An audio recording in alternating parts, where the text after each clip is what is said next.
Narito na naman tayo para sa isang napaka-sweet at nakakakilig na love story nila Kalingap Edu at Ate Viancy. Ulat mo ay aking makilala.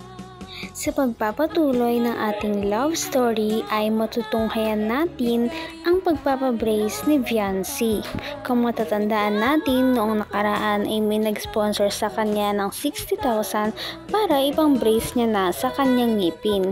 Makikita natin na naabutan ni Kalingap Prab si Kalingap Edu na naghihintay lamang sa labas ng dental. Lagpas isang oras na daw naghihintay si Kalingap Edu doon sa labas dahil hinihintay niya si Ate Viancy na matapos ang kanyang brace. Nakakakilig nga dahil sinabi ni Kalingap Edu na siya daw ang nagsundo kay Viancy makapunta lamang sa kanilang appointment. Matapos ang ilang oras na paghihintay ay natapos na rin ang braces ni Viancy. Kaya naman noong nakita nila si Viancy ay talagang nagulat sila dahil sa ganda nito at bagay na bagay sa kanya ang kulay ng kanyang braces. Thank you po dun sa nag-sponsor po na pampabrace po na G-Group po na kay Sir Lito po. Thank you so much. Tsaka sa NC Global Supporters po, maraming salamat po sa inyo. Sobra po ako nagpapasalamat sa inyo kasi hindi ko po ina-expect na ganito po na magkakaroon po ako ng brace. Sa ganito pong edad agad. Kala ko po pag ko na po, pag may trabaho na po ako, pag nakakatulong na po ako kay mama. Pero po ito po, thank you so much po. Pagkatapos ng kanilang appointment sa braces ay may pinuntahan muna sila na ginagulat ni Viancy. Hindi niya ina-expect na noong araw na iyon ay makakapunta siya sa lugar na iyon. Walang iba kundi ang bahay ni Kalingap Edu. Hiyang-hiya nga si Ate Viancy dahil ayaw niya talagang pumasok sa bahay nila Kalingap Edu. Sinasabi niya na doon na lamang daw siya sa labas magpapahinga. Talagang mahiyain talaga si Viancy at napaka-humble na tao. Ngunit sabi naman ni Kalingap Edu ay lagi niya siyang pinapatuloy sa kanilang bahay kaya naman si Kalingap Edu naman daw ang magpapatuloy sa bahay nila. Kahit pa ayaw ni Viancy kanina ay pumayag na rin lang siya dahil wala na talaga siyang magagawa dahil hindi lang si Kalingap Edu ang pumapilit sa kanya kundi ang buong Kalingap team.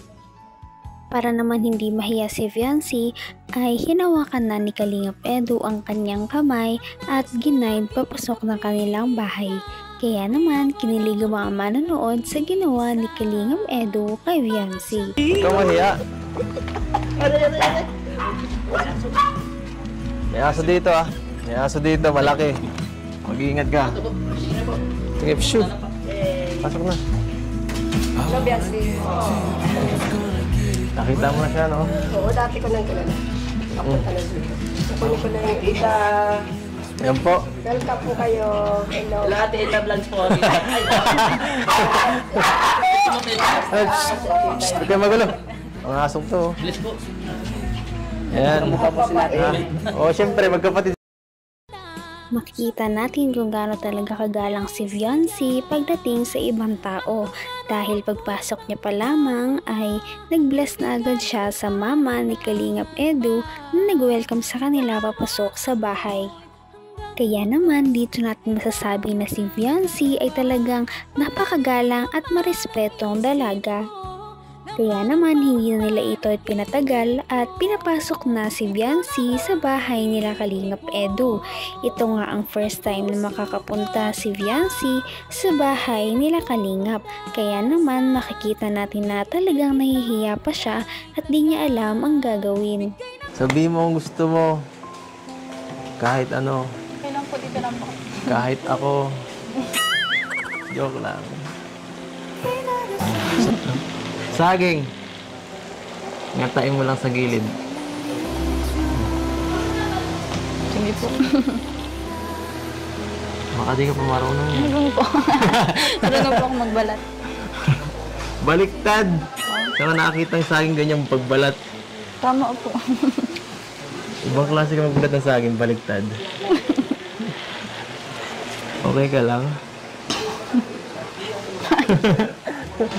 Ano, gusto mo lugaw? Papagawa ko kay mama. Ay, naku, hindi po. Hindi na po. Hindi siya. Nahihirapan ka eh. Ay, hindi, okay lang. Ma!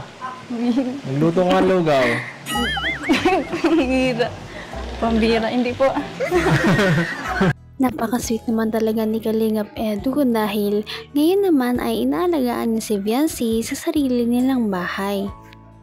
Sabi niya ay bumabawi lamang daw siya kay Viancy dahil kapag sila naman ang nasa kanilang bahay ay inaalagaan din niya ang Kalingap team.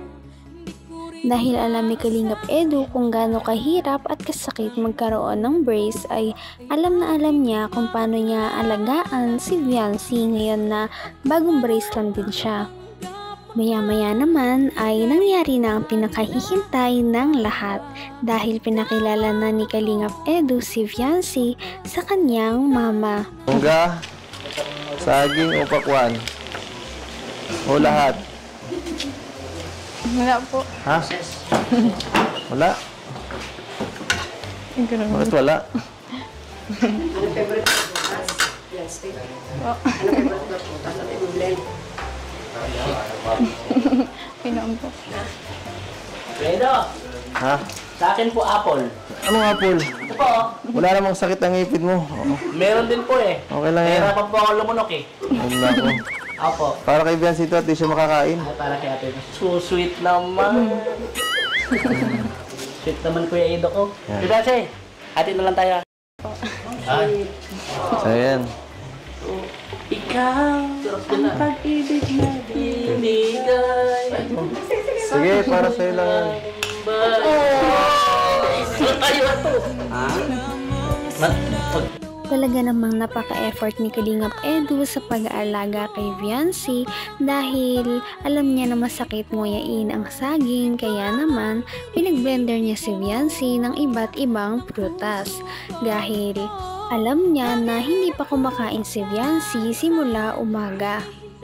Makikita rin natin kung gaano ka-approve ang nanay ni Kalingap Edu kay Viancy dahil sino ba namang hindi a-approve sa kanya kung ganyan siya kabait, kahumble at kasipag dahil alam din nila na nanonood ng vlog ang nanay ni Kalingap Edu sa kanilang serye. Kaya naman kilala ng mama ni Kalingap Edu si Viancy at ang kanyang mga ugali. Talaga namang kahit nandyan ang mama ni Kalingap Edu ay hindi talaga siya nahihiya na ipakita kay Viancy kung gaano ka-special ang dalaga para sa kanya.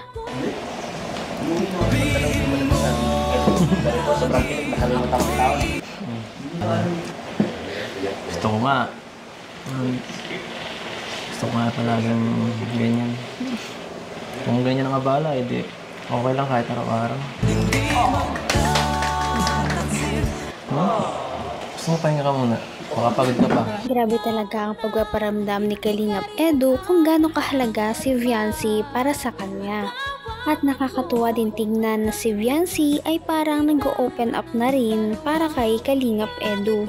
Ngunit maya-maya ay nagulat na lang ang Kalingap team dahil nung tapos na silang kumain ay bigla na lamang naghugas si Viancy ng plato. Kaya naman agad-agad siyang pinigilan ng mama ni Kalingap Edu dahil mapapagod lamang siya.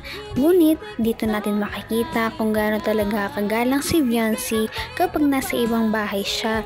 Meron talaga siyang manners kahit saan siya magpunta.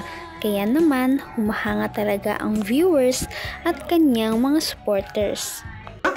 Bukas daw sa plato. Naghugas ka plato. Mangilaw ka ng kamay mo. Sige.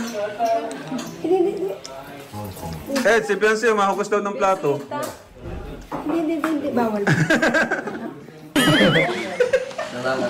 Ang masasabi ko sa kanya? Ayaw ko bait. Okay. Pasado, no? Pasado.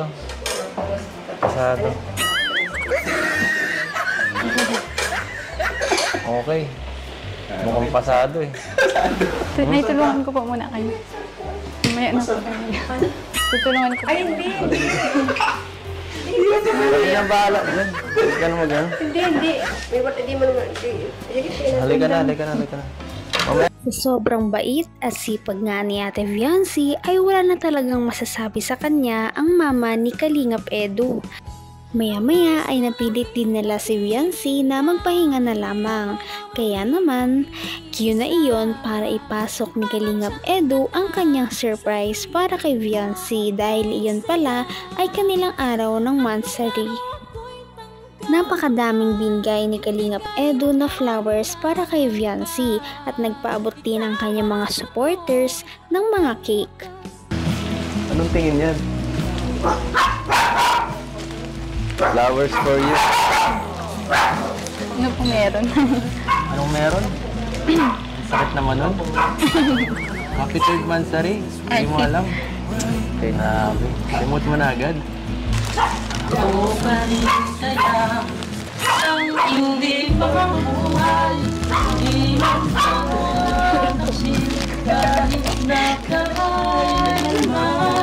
Sasabihin? Salamat po sa ano. Sa lahat po. Sana po hindi po magsawa. Magsawa saan? Paano kung magsasawa? Hindi mangyayari. Grabe talaga ang kilig na dala ng Viancy at Edu na tambalan.